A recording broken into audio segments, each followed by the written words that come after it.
Dr. Hansen, it was about 20 years ago that you testified in Congress about the global warming. Could you tell us a little bit about that testimony and what's happened since then?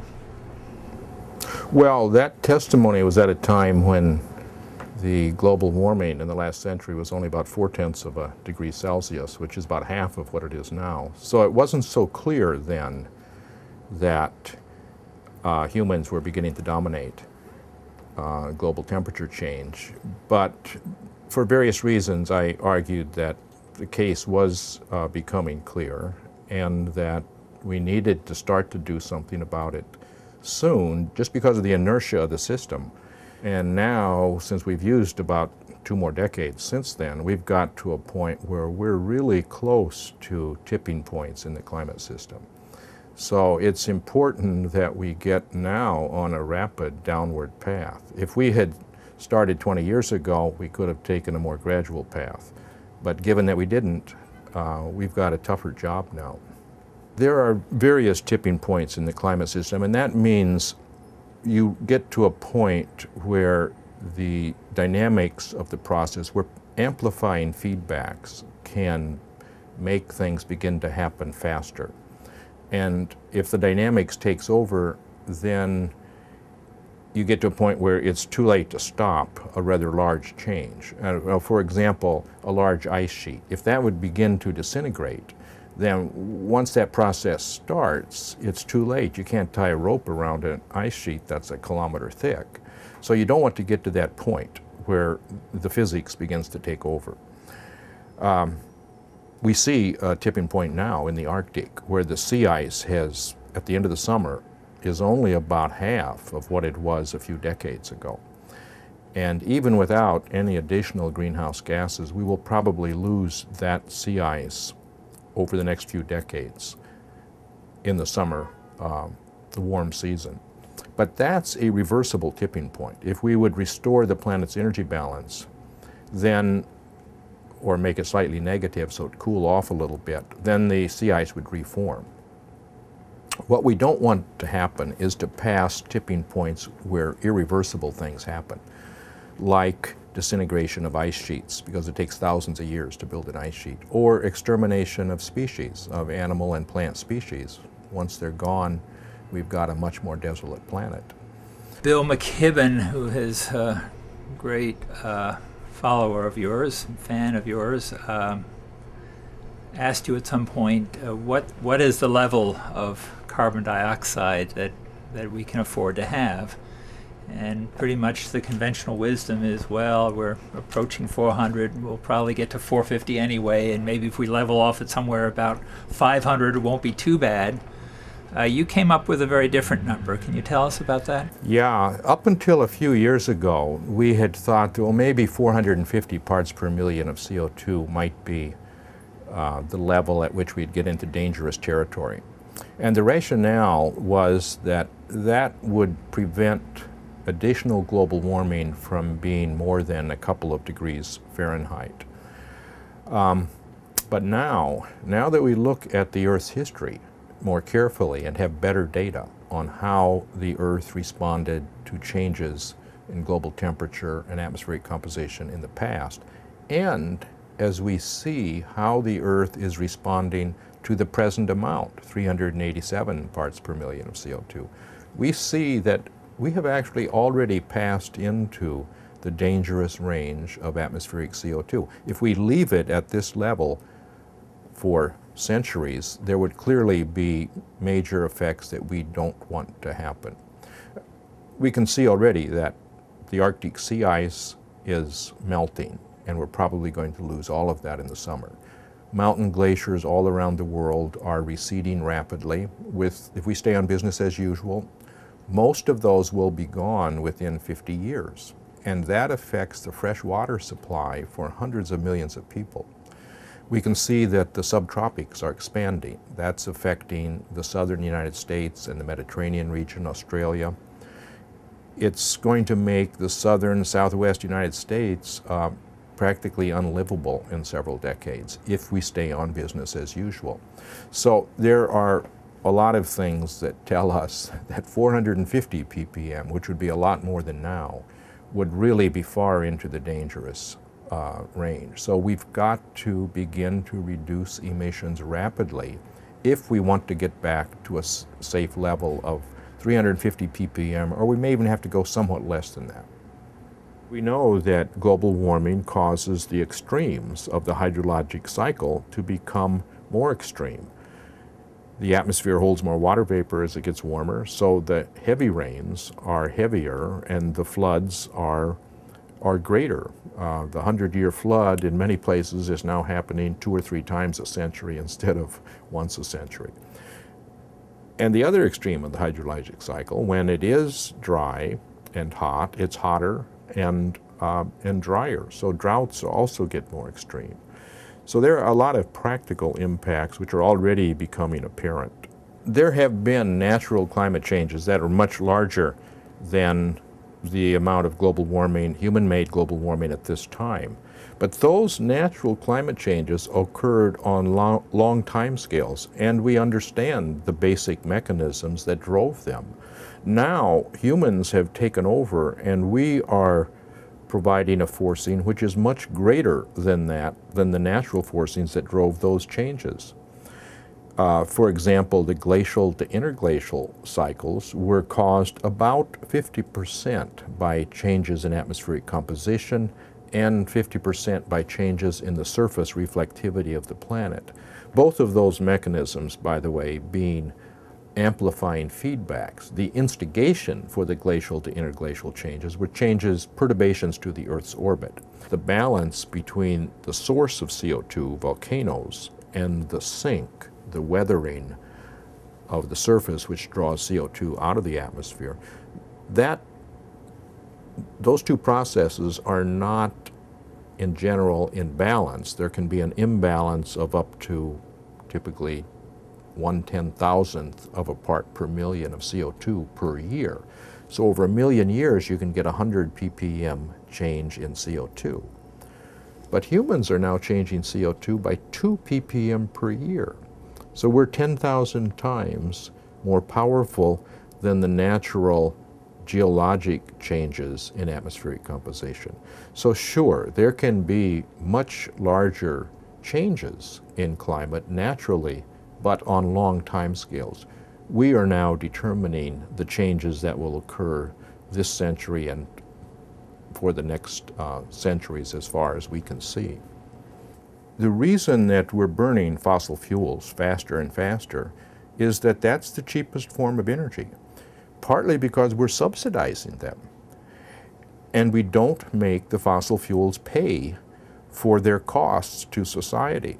We have to make the alternatives price competitive. And that means removing the subsidies for the fossil fuels and beginning to add a price at a reasonable rate. You can't suddenly put a huge price or tax on fossil fuels because you have to give the public time to adjust their lifestyles and their choices for vehicles and how they've insulated their home and all the things they can do to reduce their carbon footprint.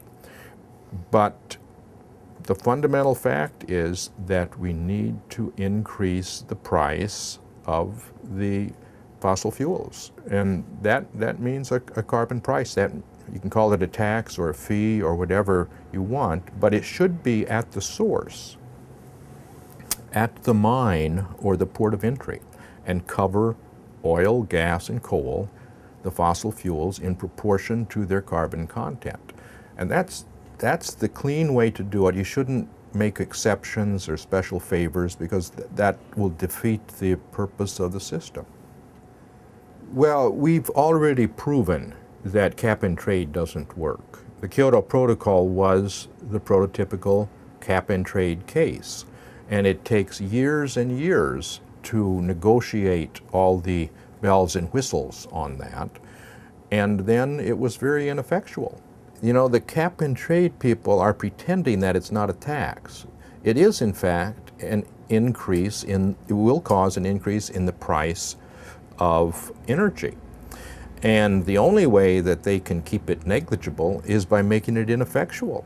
If it's If it's negligible, then it's not going to have an effect on reducing the carbon emissions. The important thing, I think, is simplicity of tax or a fee that you apply at the first sale at the mine or the port of entry on oil, gas, and coal. So there'd be very little bureaucracy associated with that. And then I think that money that's collected should be distributed to the public on a per capita basis. So I would say give every legal adult resident one share, and each child, for up to 2 children per family, a half share. And that way, about 60% of the people would actually get more in the dividend than they would pay in increased energy prices. That would put money in people's pockets so they would be able to make the investments in more efficient vehicles and in their homes and in their appliances and things. And understanding that the price would continue to rise in the future, businesses would make the investments and there would be innovations which would allow people to reduce their carbon footprint and keep their tax low. A price on carbon emissions is very important, but it's not sufficient. We also need regulations, for example, on vehicle efficiency, building efficiencies. We need to change the rules for utilities so that they don't make more money when they sell more energy, because that's what's driving them and preventing them from encouraging the energy efficiencies which are readily available now. A lot of people feel the situation just is so grim and so hopeless and no sign of us making the important changes, but for all your forecasting of how critical the situation is, you do say repeatedly that there is hope, there are things we can do. And you've outlined a number of them, and one of them has to do with planting trees. First of all, we should make clear that although the potential problems, if we stay on business as usual, are enormous, on the other hand, it's actually a very bright picture if we take the steps that are needed to stabilize climate, because those steps will also result in a cleaner atmosphere, a healthier environment, and preserve the remarkable planet that we were fortunate enough to get from our parents. But in terms of other things we can do besides reducing our carbon emissions or greenhouse gas emissions, one thing that we will need to do is draw down the amount of CO2 in the atmosphere, which we can do by means of improved agricultural and forestry practices. The biggest thing is probably reforestation of marginal lands. If you look at the size of the carbon reservoirs in oil, gas, and coal, you see, first of all, that the coal is the biggest one. And secondly, it's the one which is practical to stop the emissions. We could decide to either leave coal in the ground or use it only at power plants where we capture the CO2 and sequester it. And it's very difficult for us to tell Russia or Saudi Arabia that they're going to have to leave their oil in the ground. Well, we could tell them, but I don't think they're going to pay much attention. So that leaves coal. And just looking at the problem quantitatively, we see that, boy, we better have a moratorium very quickly and then phase out the coal emissions over the next few decades if we want to have a chance to get CO2 back to 350 parts per million. I think you believe that we can't afford not to continue with research on nuclear, not with as sort of in terms of taking it to phase 4. Do you want to talk a little bit about that? Yeah. Yeah, I think that Steve Chu has said it very succinctly. And he said nuclear power is the lesser of two evils. And he thinks we have to pursue both of those. And he's talking about nuclear power and clean coal. I think we should pursue both of those with urgency. And frankly, I think that next generation nuclear power probably has the best chance of providing energy on the long run. You know, it'd be nice if we could put the nuclear genie back in the bottle, but it's out now, and the best chance for preserving a safe world, I think, is for the United States to stay involved in that and try to have practices that standards for operation and means to minimize the chance of proliferation of nuclear technology. And because already India and China, Russia, Korea, they're working on fourth generation nuclear power. So we can't stop that. It would be better if we were involved also. And in fact, there is a very good chance that that might be able to solve our nuclear waste problem. The present generation of nuclear power plants burns less than 1% of the energy in the uranium. The other 99+% ends up in a waste pile, which has a half-life of 10 to 100,000 years. It's an enormous problem. Fourth generation nuclear power would have the capability to burn that nuclear waste and get rid of most of it. And what would remain would be much smaller in volume and a much shorter half-life. So it has promised to solve our nuclear waste problem, and it also would solve the other problems related to mining of uranium. We wouldn't need to mine uranium for 1,000 years. We've got enough nuclear waste and existing nuclear material to last close to 1,000 years. So I think that we need to do the research and development to know what our options are. Is there such a thing as clean coal? And what is the potential for nuclear power if we develop the next generation? Can you tell us a little bit why you've decided to speak out in the last couple of years the way you have? Well, yeah. Well, I decided in 1989, after my testimony to Al Gore's Senate committee, that I was going to get out of the spotlight because I don't consider myself a communicator. I'm a scientist and I like to do science, and I think that's what I do best. And for 15 years I maintained that intent of when I received requests for television or something, I would refer them to people who are good communicators, Steve Schneider and Michael Oppenheimer primarily. Finally, in 2004, 15 years later, I decided that I did have to speak out.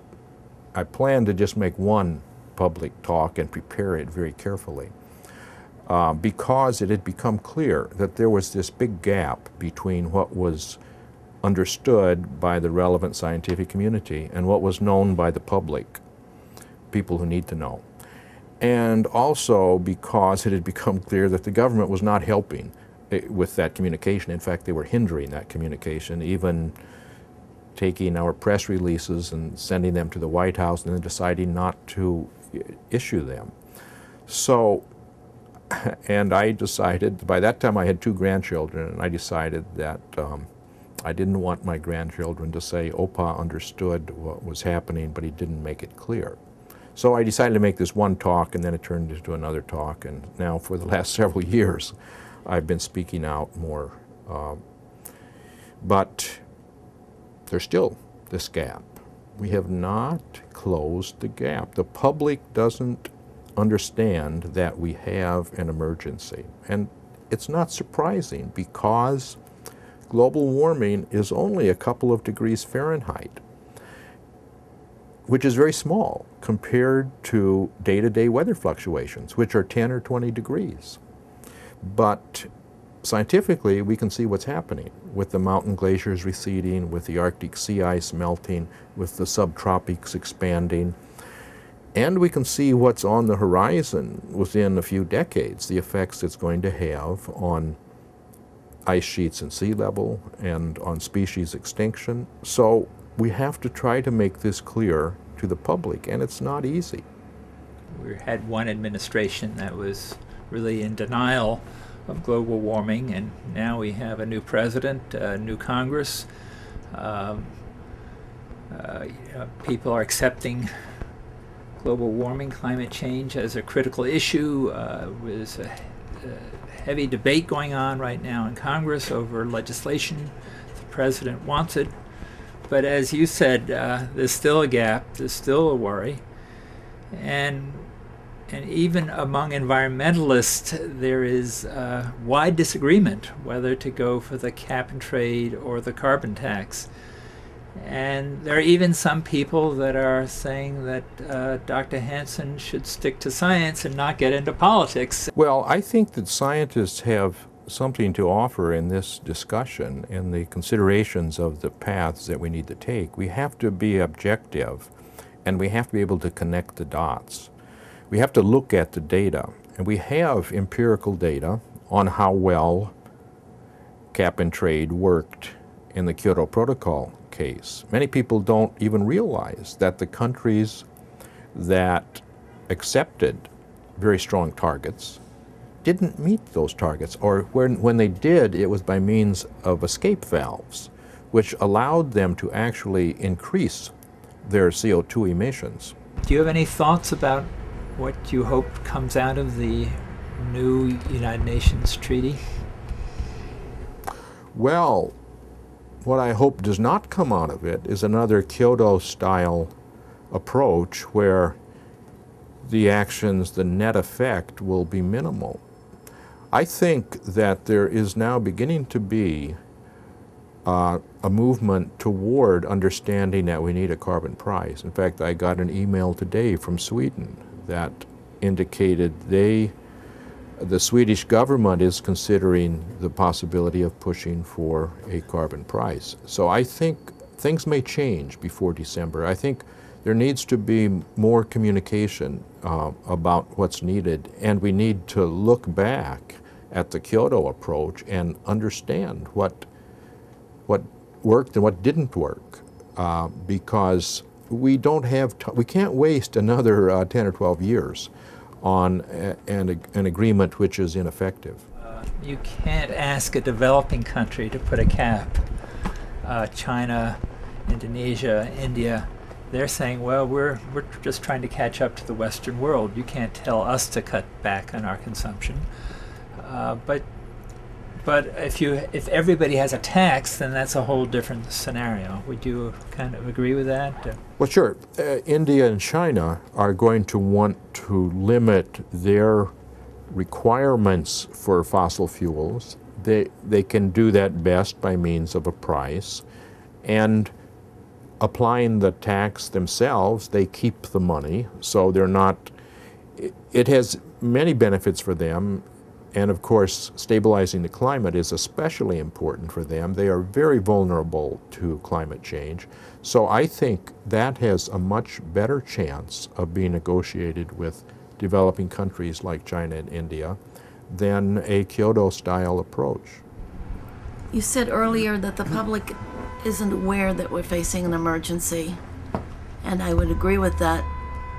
But can you think of a way we could make people sit up and take notice? I realize that's a communications problem, not a science problem, but how can ordinary people who do grasp the problem make other well-meaning people understand it? Boy, that's the $64 question. That's what we're struggling with, because there are other forces, the fossil fuel industry, which is trying so hard to keep the public uninformed. And they have a lot of resources, so it's hard. Mother Nature helps us sometimes by giving us examples of the path that we're on. And it may take some more examples from Mother Nature to really get people to sit up and notice. But the problem is we don't have time to sit around and wait for natural disasters.